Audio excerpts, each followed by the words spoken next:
mysteries still attached to Stonehenge. It was part of an international culture of stone worship, much of whose meaning we don't yet know. What did stones mean to these people? The Celts, the Mayans, the Egyptians? Certainly they were animate. They had divinity. They linked with the larger cosmos, the cycle of the year, the movement of sun and planets. What we do know is that the people who used them and worshipped them and with them had advanced learning. They had Pythagorean mathematics before Pythagoras, a complex astronomy, advanced building techniques, and a complicated language. The language is lost. There are carved symbols on the stones that mystify us, yet a language is the very heart of a culture. Only then can we start to know its relationships, its beliefs, the connections it made. And who were these people? How did they live? And how and what did they communicate?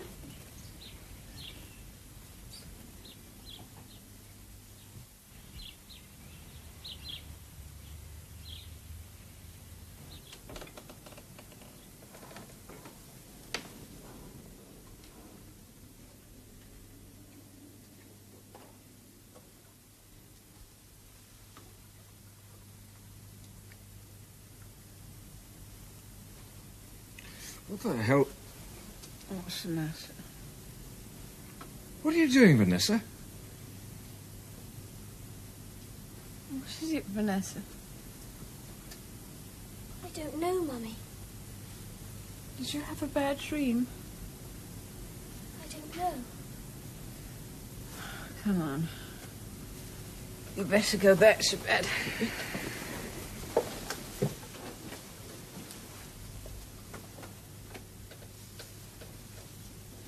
Off you go.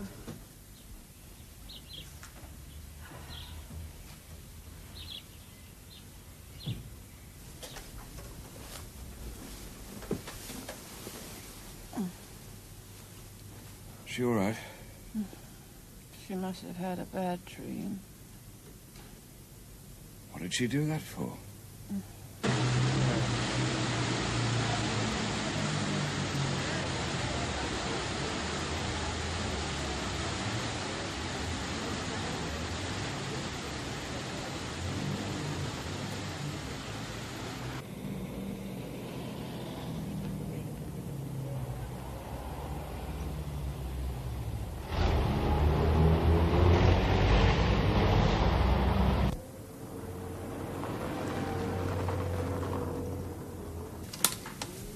Has somebody been fiddling with this? I don't suppose so.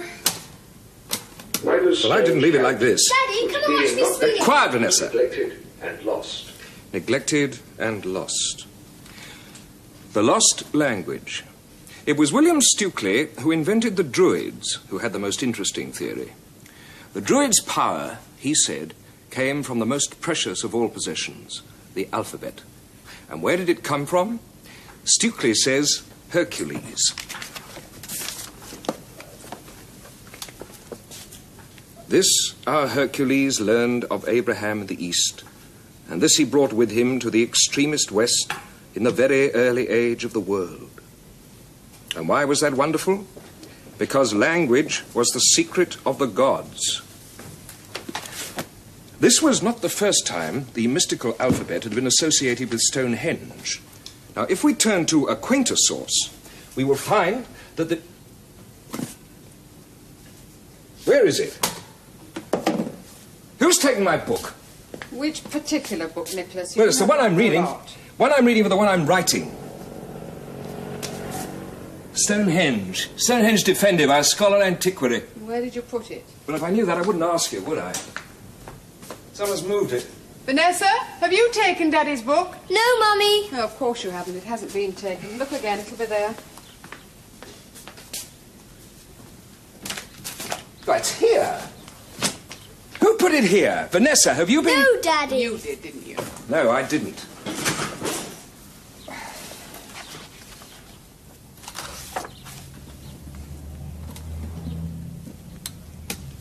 Mysteries associated with Stonehenge.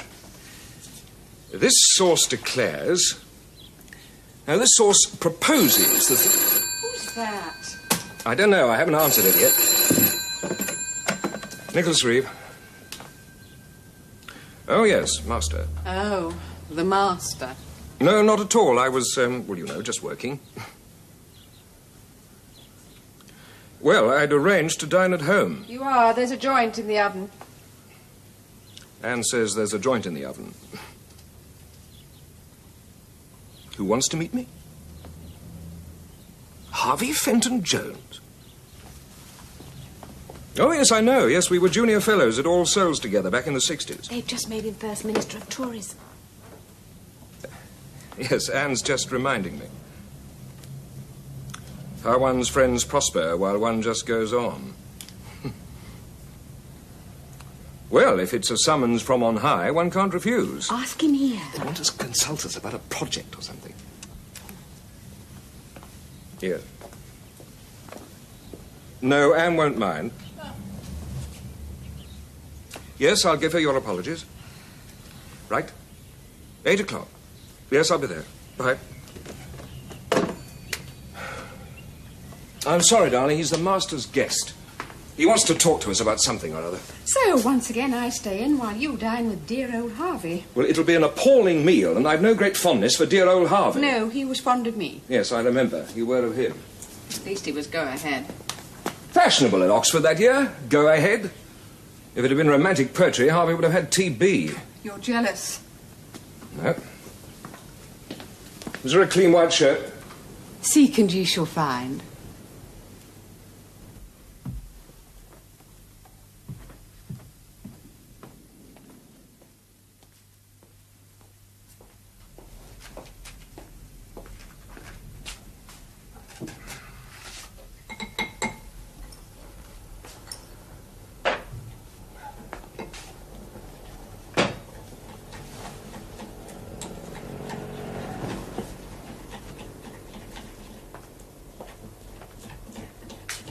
Sorry, darling.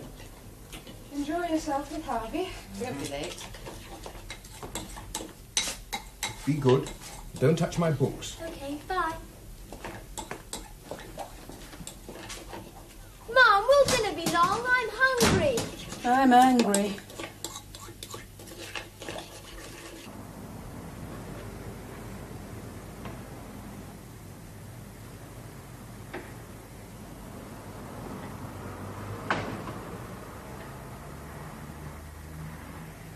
Who is it? He's an old flame. Harvey Fenton Jones.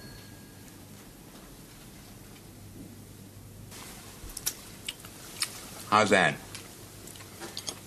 Not as frisky as you remember her. Good girl. The last time we met, you were writing a book on Stonehenge, I believe. Was then. Still am. That's why you're here, Reeve. As soon as the minister thought of Stonehenge, he thought of you. Do you often think of Stonehenge, Minister, amid the many affairs of state? Well, it's become an affair of state, actually. It's quite a scheme. What scheme? Oh, it's an idea of mine. We're proposing to move it all up to London. I mean, it's really very rational. Tourism's our second biggest industry now. 1,400 millions a year, but it's a cutthroat business. Live sex shows in Amsterdam, bogus masses in Baden-Baden. Our speciality is history, but history happens so randomly. I mean, it's scattered all over the place. Well, I am an historian, and terribly dense. Move it? Why? You'd like to move it all into the middle? To the centre. I think the minister feels that Stonehenge is rather vulnerable where it is. Right, you see, the big threats are weather, erosion, and vandalism. For instance, a few years ago, some military cadets tried to heave the whole thing out with a gun carrier. 1965, to be precise. Yes, I believe so. Anyway, my idea is to put up an exact fiberglass replica on Salisbury Plain and move the original to Hyde Park, where we can keep a better eye on it. Protect it, preserve its character. I suppose you could surround it with Loch Ness and replace the monster with an inflatable model. That's very good. I like that. Of course, I did anticipate your skepticism, but it's not a new idea, you know. Oh, no. You know, one of its previous owners threatened to sell it to the United States earlier this century. Reeves the expert, true or false? Yes, that's so. Aren't you rather underestimating the resistance you'll encounter elsewhere? Oh, the historical conservationists and the Celtic nationalists will kick up a bit of a fuss, no doubt. But after all, you don't mind having Cleopatra's Needle in London, do you? And it will allow your archaeology chaps to dig all over the Stonehenge mound to their heart's content. Seems to me, gentlemen, that the minister's got a good point there. Let me put my cards on the table. We need your advice to get this move right. We want to do it precisely, scientifically, keep the astronomical axes, that sort of thing. Well, there'll be trouble, and not just from a few conservationists and scholars, I'm afraid. Oh, my dear Portman, you're not threatening me with the ancestral curse, I hope. The Druid's revenge. The Druid thing is very suspect. The whole thing is surrounded with invention, fiction. I mean, it's been everything from a Roman temple to a launch pad for prehistoric spaceships. You scholars have had a wonderful time. Now, for heaven's sake, let's put the damn thing to some use. We've certainly never known what it's for in the past. We assume it's the product of a primitive civilization. Those people in 1800 BC moved stones weighing 4 or 5 tons with their own hands and directed them so precisely you can locate star systems to within 1/4 of a degree, and that is a system that can work only where it is. Now, it's entirely possible the whole thing has a magnetic field that has in some mysterious way influenced the development of our culture and has shaped worship and knowledge, even influenced the acts of individuals, and for all we know, still does.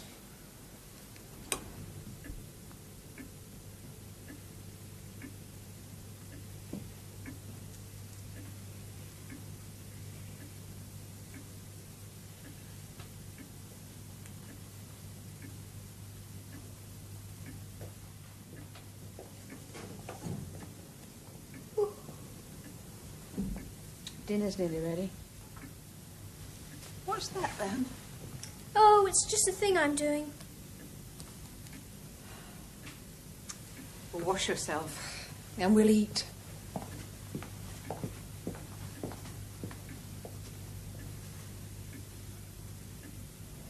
You see, Harvey, I don't approve. Where are you taking us? Is everything up for sale now? It's a question of survival. Yes, I agree. Our survival is a country with a sense of values. Well, if you want to see us drop to the 20th position in the League Table of National Growth... I don't think I very much care. We're several notches below Albania. Just so long as we don't prostitute ourselves for euro dollars or Libyan dinars, or whatever else it is you expect to get for this desecration. I'm afraid you suffer from the Oxford disease. Not enough contact with the outside world. Too much clarity, dear boy. Not enough clarity. But what is the real world? Is religion real or the past? What does reality consist of? Are we sure the ground we walk on is as solid as we think it is?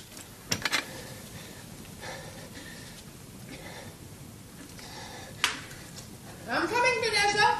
Face washed, teeth clean. Vanessa, what are you doing? Is that one of Daddy's books? You know you're not supposed to touch them. You better put it back. And what are you doing? You all right? You know, I do wish you wouldn't take all this so much to heart. I mean, why all this fuss about stone artifacts? I mean, they're always being moved. The Mexicans moved the great rain god to Mexico City. And it rained for days, if I remember rightly. And not unaccustomed hardship for the British. Yes, and the Irish did it. Oh, yes. They moved the Turo stone from Galway to Dublin for an exhibition. Yes, and the sling broke, the stone fell and bounced and nearly crushed the head of the Irish Tourist Board. My dear Nicholas, you really are trying to tell me something, aren't you? Surely you're not a man to leave any stone unturned, Minister. Stones and curses go together. In 1899, the owner tried to sell it for grazing land. And he was turned into a toad. No. On the turn of the year, one of the giant lintels fell. Very well. I shall stay in over the new year. There are curses, then? Rise up, stick, and stand still, stone. For King of England thou shalt be none. Thou and thy men hoar stone shall be, and I myself an Eldon tree. Charming. It's a curse. From near here, actually. You know the Rollright stones out Banbury way? Well, they're reputed to be the petrified bodies of a pretender king of England and his men. A witch uttered that particular curse, and there they were, lumps of rock. And of course you, like a good academic, believe all this absolutely. I believe in it metaphorically. I mean, why are stones thought animate, almost human? Why are they associated with forces beyond our control? Why is a circle of stones a place of worship and ritual? You know, I'm surprised at you, Nicholas. You are a historian. This is all mumbo-jumbo. I mean, can you find one scrap of evidence to prove that this isn't pure coincidence or gossip? I doubt it.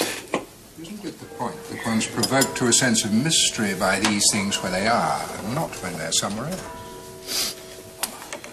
Well, I must say, Oxford has a remarkable facility for living outside the real world. Well, someone has to keep a firm grasp on the essentials. Right. So you are going to move it? Banish Plump Jack and banish all the world. I do, I will. End of the month, actually. Sean? Pierre? Sean? Pierre?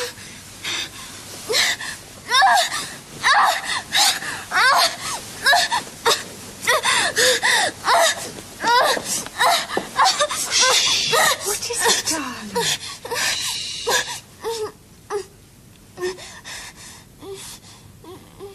Sean. Who? Sean. Is that a friend from school? No. Come on. It's late. I want you fast asleep before Daddy comes home.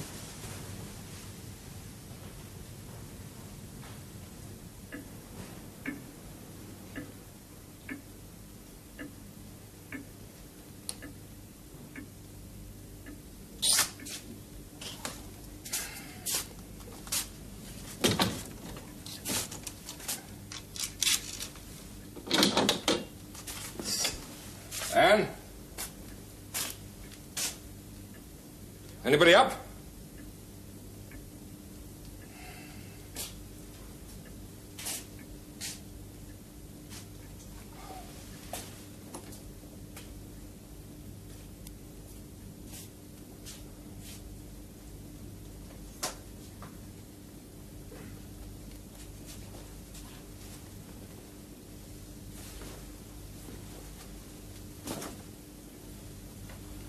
Harvey Fenton Jones.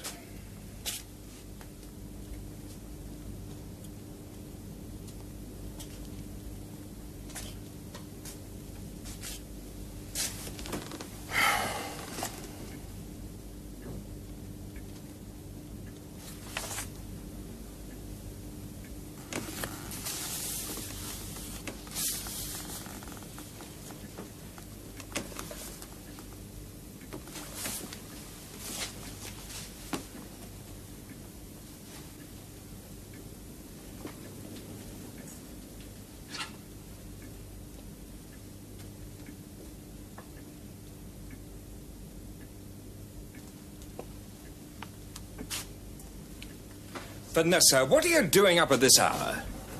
Why don't you...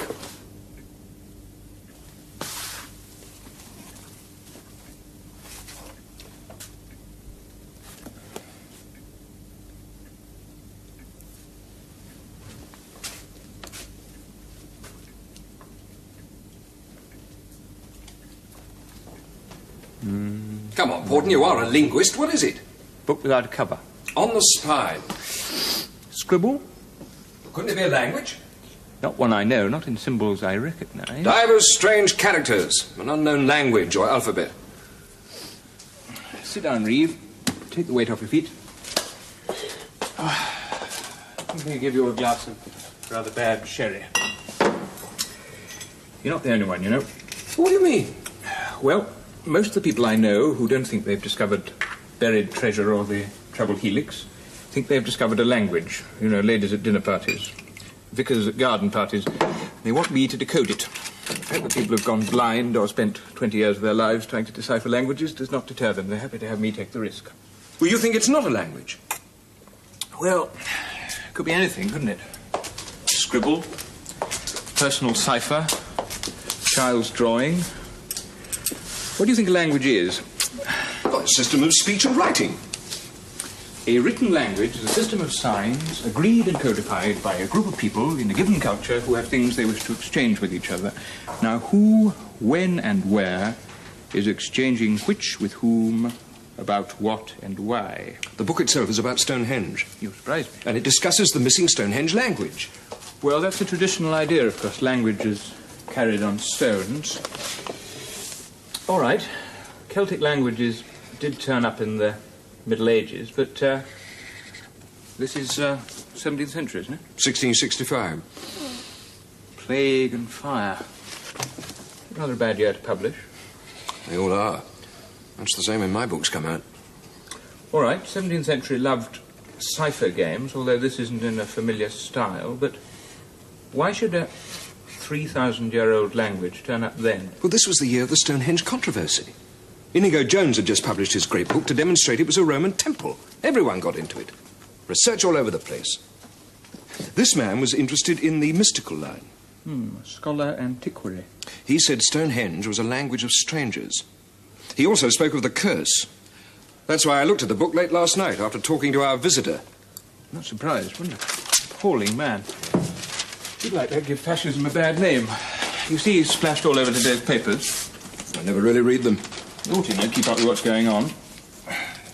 He announced the scheme to the press yesterday. I thought he was consulting us first. Oh, you know politicians. Act first, consult people afterwards.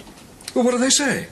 What you'd expect, really. The Telegraph's against it, Times is for it, and The Guardian, while strongly opposing the scheme on the one hand, warmly applauds it on the other. That's the Sun over there. Stonehenge move, which is protest. They've discovered a coven in Slough putting on a black mass in a shed. I suppose you'll be off down there. You do dance, don't you? They stick pins in the bloody man. Well, thank God you and I are rational, Reeve. So you went to the book, took the cover off, and there was the language. The cover came off rather oddly. Look, can't you try on one of your language computers? Well, they're clever, Reeve, but they're not that clever. There's not enough of it, really, you see. And, no cultural background, context of utterance, as we say. And the alphabet's not familiar. I mean, that could be Greek or Chinese, and that's a bit Egyptian, but could be a code, but no repetition, you see, that makes it difficult to break. I'd need more of it, really. Well, as a matter of fact, it's one of a 3-volume set. I bought in an antiquarian bookseller's in Banbury 10 years ago. Have you got the other two? No, they split the set to make the asking price. Rather unusual with a rare book. Well, it was lucky for me. I could only afford the one. But I probably could chase the others. Well, surely there are other sets. Well, there's only one other on record in the British Museum. Nicholas? Is that you? Yes, I'm home. You're early. Harvey phoned. Who? While you were out, Harvey Fenton Jones. Oh, did he? He was absolutely charming. Oh, that's an improvement. I didn't know he wanted you to serve on a committee to help the government move Stonehenge. I'm not going to. I happen to disapprove very strongly of the whole thing. I see. Oh, by the way, I'm going up to London tomorrow, the BM. Will you be back in time for dinner? I'll try to be. I'm going for a walk with Vanessa. You're proposing that we remove the cover of a 17th century book. Yes. With the object of discovering whether words in another language are written on the spine. Exactly. Look, Dr. Reeve, what would we do if everyone came in here with requests like this? Well, it's hardly likely, is it? I admit it's an unusual request. There's nothing unusual about an unusual request. Happily, to guide us, there are regulations which directly forbid it. Well, I hardly expected there'd be regulations positively advocating taking covers or valuable books. But can't you make an individual decision? I am a scholar, Dr. Reeve, but I'm also a public official. Regulations are precisely designed to protect us from individual decisions. That's what it's all about. I'm sorry, Dr. Reeve. Good day.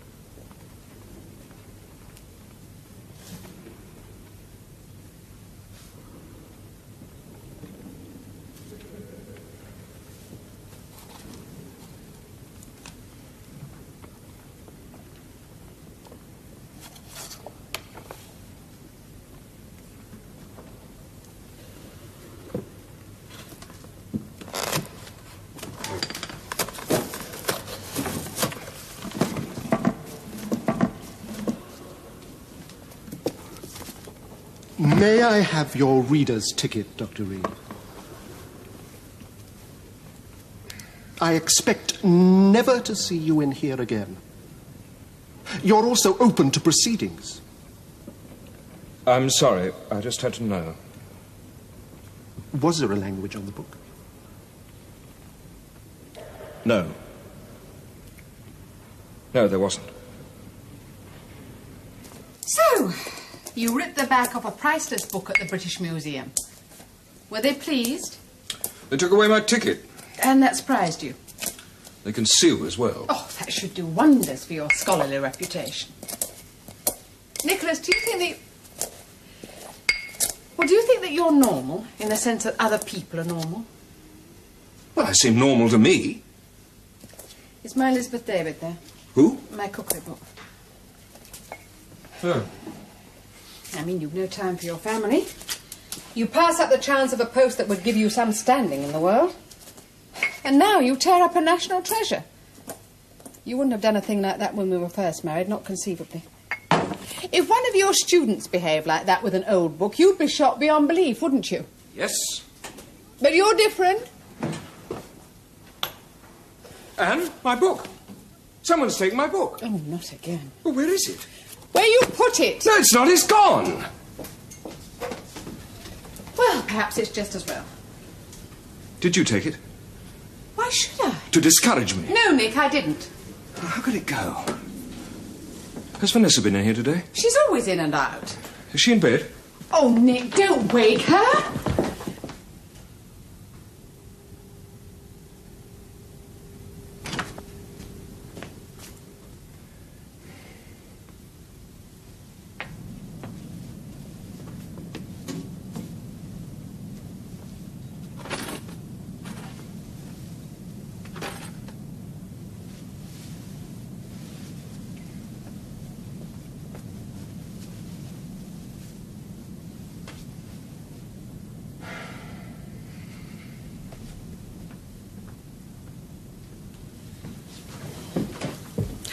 She take it. Well, it couldn't just disappear. Oh, leave it till tomorrow. I have to go to Banbury tomorrow to see my bookseller. Is this still about your ridiculous language? Yes, I want to find the other two books in the set. Do you ever think about staying here and seeing a student or two? I do see them. It's ridiculous.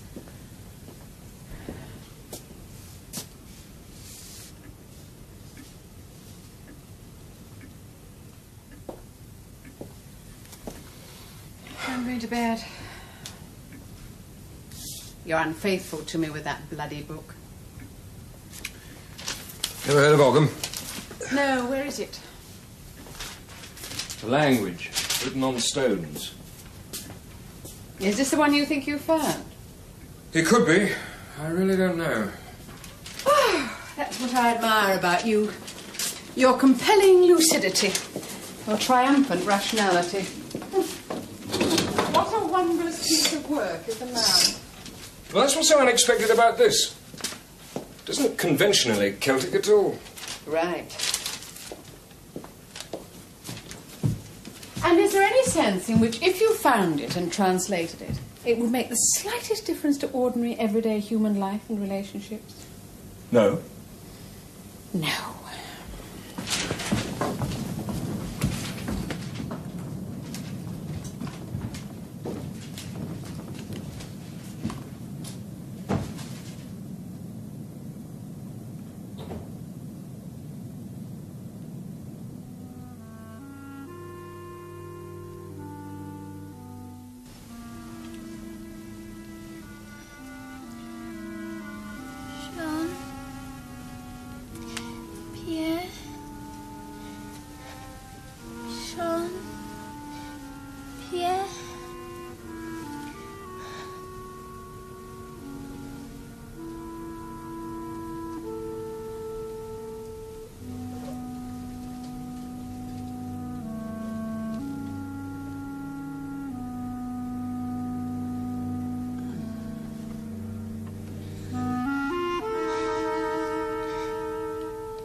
I wonder if you could help me about a book.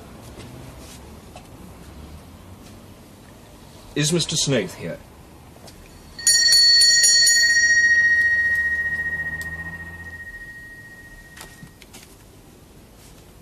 You're looking at my photograph. How old is it? Well, ageless, my dear sir, ageless. But one thinks, doesn't one, of those warm summers just before the Great War? It isn't for sale. Sentimental associations. I came about a book, one I bought at auction about 10 years ago, on Stonehenge, by an anonymous author. Oh, a scholar antiquary. Yes, I sold the 3-volume set. A great rarity. You were fortunate to get it. How did you? A good source? Impeccable. I trust all's well with your acquisition. I recall it went for a fair price. I split the set. Wasn't that rather an outrageous thing to do for such a small profit? Profit was not my motive. The spread of learning, perhaps. I wanted the 3 volumes to go to individuals. You did nothing to the books. Rebind them. They were in their original bindings, I recall. Though this was 10 years ago. Oh, you're doubtful about your volume. I'd happily rebuy at the same price. No, I want to trace the other 2. I regret that the identity of the purchasers must remain sacrosanct. Well, I'd like to link the volumes up again. You see, I'm engaged in research. I'm afraid, in my experience, the word research tends to a curious elasticity. I could, on your commission, attempt to buy them back. I'm not in a position to purchase. If there's no purchase, there's no profit. I could pay you a small search fee. £10 in cash. Very well. Then I'll get my record clerk to see if she can be of some assistance to take a seat. She appears not to hear a word I said. Alas, a common characteristic of the deaf the world over. I'm sorry. Now then, what were we looking for?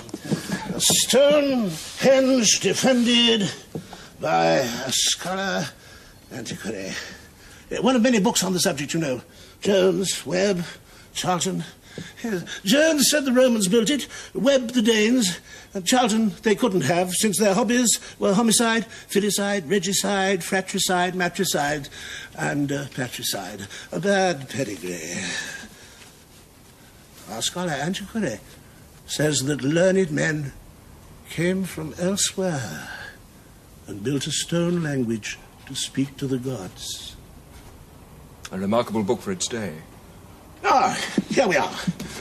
Items sold in August 1968. Purchasers are Mr. Caradoc Hobbs. Oh, yes, I remember him. A Welshman, I think, a writer. He certainly affected the proletarian style like so many of our brighter luminaries. Mr. Nicholas Reeve. Distinguished, I recall, if a shade effeminate. I'm Nicholas Reeve. Oh, gentle is actually the word I was groping for. Of course, you're Mr. Reeve. I have almost total recall. And the third gentleman was from France, a Monsieur Lambotte. A medical person, I recollect. Do you have their addresses? Oh, I guess since the postal code's a matter of esoteric scholarship. Would another search fee help? £5? You're very generous. I'll write them down. Thank you. You're clearly fascinated by Stonehenge. So are my clerk and myself. You've heard of the plan to move it to London? Yes. Quite deplorable. Oh, never fear. There's been such talk before. In 1915, the commanding officer of the nearby aerodrome said it got in the way of his takeoffs. He wanted it flattened. He died suddenly. No, it won't be moved. Very pretty. Granny? No, turn it over, on the other side. Oh, I see. It's the same script. Very much the same, yes. In fact, this bit is what is written on the spine of your book, only transcribed horizontally rather than vertically. And all this bit's new. There you are, then. That's what you wanted, isn't it? Oh, wait a minute, Reeve, wait a minute. Doesn't this worry you? Why should the language of Stonehenge Man be written in ordinary, rather faded commercial ink on the back of a photograph taken when? Well, I don't know, 1914? No, I mean, how did it get there? Well, perhaps I'm not the first. Someone else might have copied it from all 3 books. Ah, but that means someone has replaced the binding on your book since 1914. And that opens all sorts of doors. Such as? Well, a very cunning hoax. Some devious soul devises a bogus language, copies it off the back of this photograph onto all 3 volumes, puts the binding back, and then waits for some obliging scholar like you to come along and uncover the mystery. Piltdown skullduggery. But why should he bother to do that? I don't know, sheer bloody-mindedness. Academics are like that, you know, invent facts to fit theories rather than the other way around. It's our cardinal sin. Where did you get this, actually? Snaith, the bookseller in Banbury. Could be him. Fortunately, there isn't a problem, because we can check it, at least to the nearest century. We can examine the spine of your book under a microscope and see if it was written with a quill pen. Metal nibs didn't really come in till 1748, and they weren't in general use for 100 years after that. The book's disappeared. What do you mean, disappeared? I don't know. I locked it in the drawer of my desk, and it's just gone. But Snaith did tell me when I could find the other 2 volumes.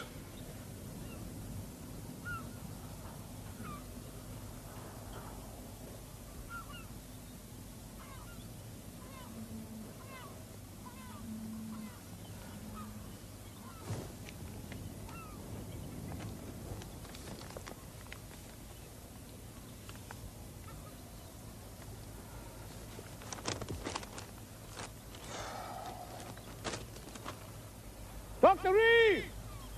Dr. Reeve! That's right. Craddock Hobbs! You're looking for me? You're very remote. I've come to meet you.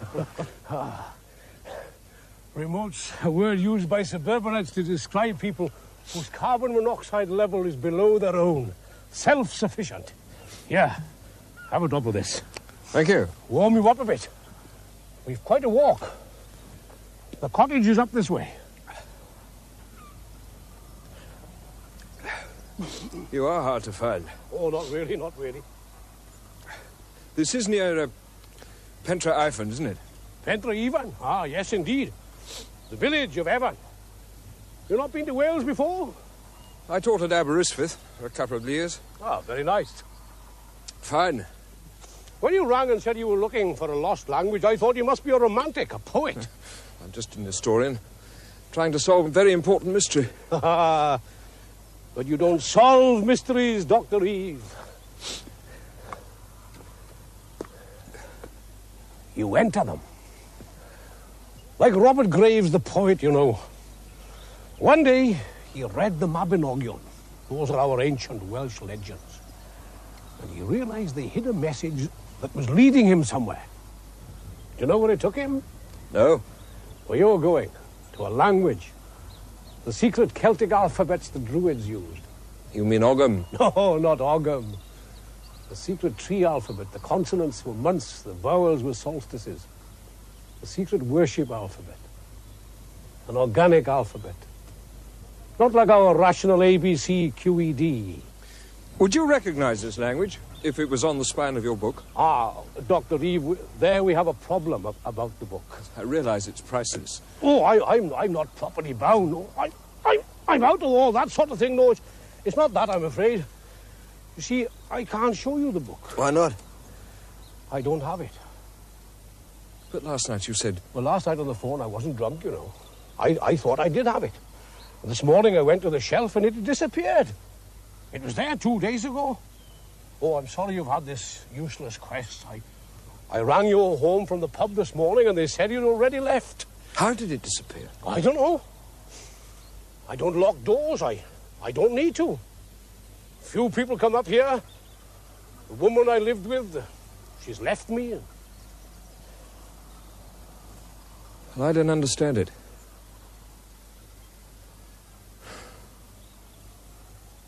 Look, where are you staying? I booked a hotel at Fishguard. Why not stay up here with us? That's very good of you. With me and my daughter, Sian. Sian!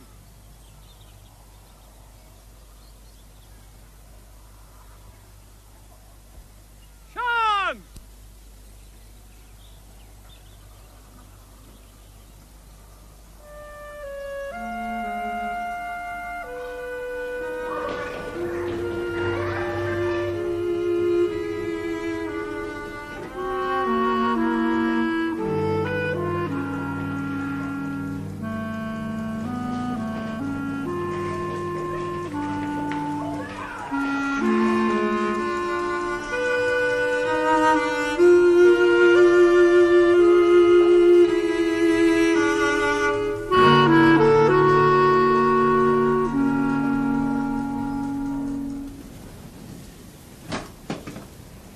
Anne, I'm back. Oh, Nick. What's the matter? Vanessa's disappeared. Good evening, sir. I'm Detective Inspector Barrett. Mrs. Reeve reported to us that your daughter left school 2 hours ago and hasn't been seen since. 2 hours? Exactly. But I've just been explaining that this sort of thing does happen quite often. Children are always forgetting what time of day it is. I've telephoned everyone we know. She's never run off before? No. Never talked about it? No. Adventurous, is she? No. Rather shy. But she's been behaving strangely lately. That's why I'm especially worried. How strangely, Mrs. Reeve?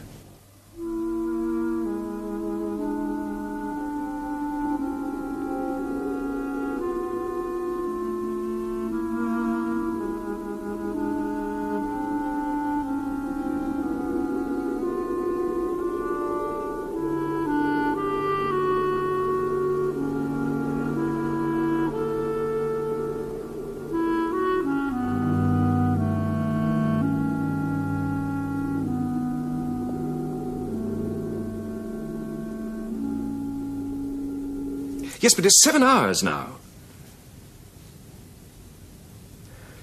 Yes, I'm sure you will. Thank you. Bye-bye. They've started a search. They'll circulate her photograph. That is, if she's not back. You know she won't be back. She's been taken. Come on, sit down. Keep calm. And don't jump to conclusions. She's so little. I think she's gone of her own volition. Look, you told the inspector she'd been talking to herself. Now, what did she say? The other night in bed, she mentioned a name. Well, can you remember what it was? Sheila. Shane, I don't know. Sian? Yes. I met a Sian yesterday in Wales. I took her to school down in the village. She stays for lunch. I went down in the evening and she wasn't there. She'd gone in the break, just walked away. Well, she's a bit unusual, I know. She's my daughter, so they weren't too terribly worried. And then after that, no trace at all. They've searched the mountain, they're used to that. Up to now, nothing. And then Dr. Reeve rang me. I came down here, I thought there must be some connection. But what possible connection? The girls don't know each other. How could they know each other? But they were aware of each other. Vanessa knew Sian's name. And Sian knew Vanessa. She talked about her. How could she? Well, it is possible, you know, psychokinesis. I mean, people can transmit between each other. There's no doubt. It's been demonstrated too often. It's a bit of a stage performance, isn't it? No, Inspector. The old rational code is dying. We're less ordinary than we think, and a lot of people are finding that out and expanding their consciousness. You really believe this? Of course! I knew Sian was psychokinetic. I've known for years, and I've encouraged her to develop her consciousness. To talk to Vanessa? But one knows there's contact. One sees intensified states. You really believe this? If you know all that, you know where they are. No, I don't. I'm as lost as you are.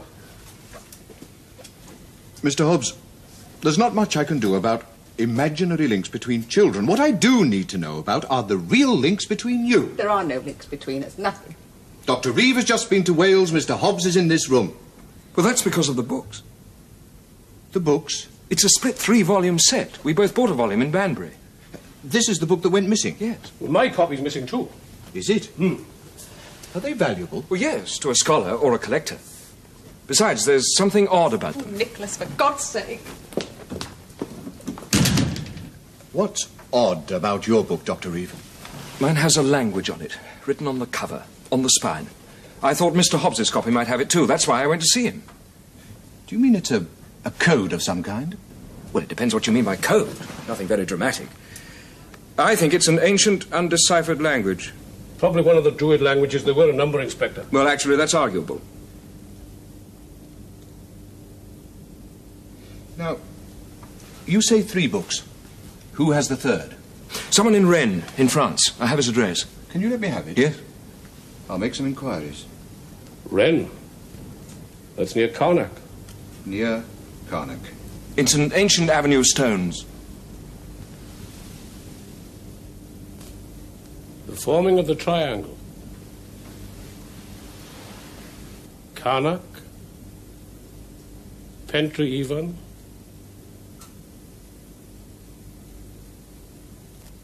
and Stonehenge.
Professor.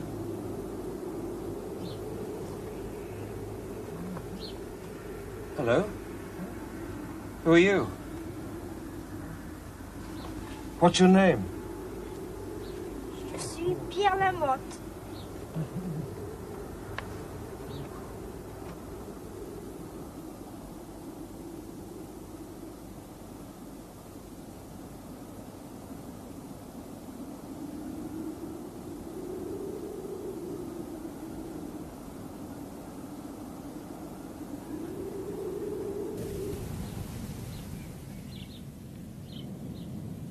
Is she really all right?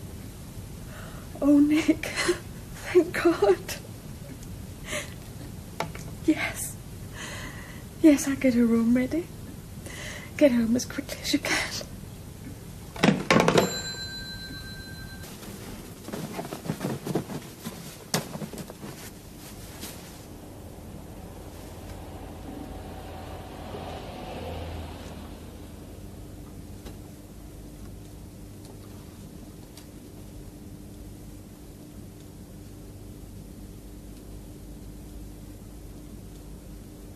And following the meeting, members from all parties agreed to reconvene in Geneva later this year. The death has just been reported of Mr. Harvey Fenton-Jones, the recently appointed Minister of Tourism.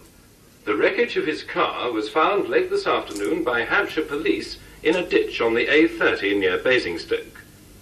The minister had been thrown through the windscreen and died instantly.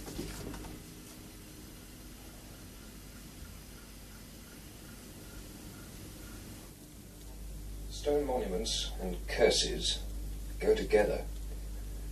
One man who tried to sell it ended his days in a madhouse.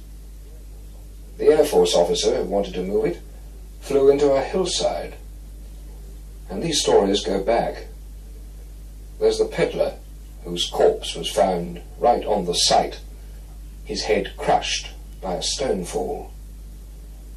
Then there are the barrows, where Stonehenge blue stones are found inside the corpses. A magic power, a curse,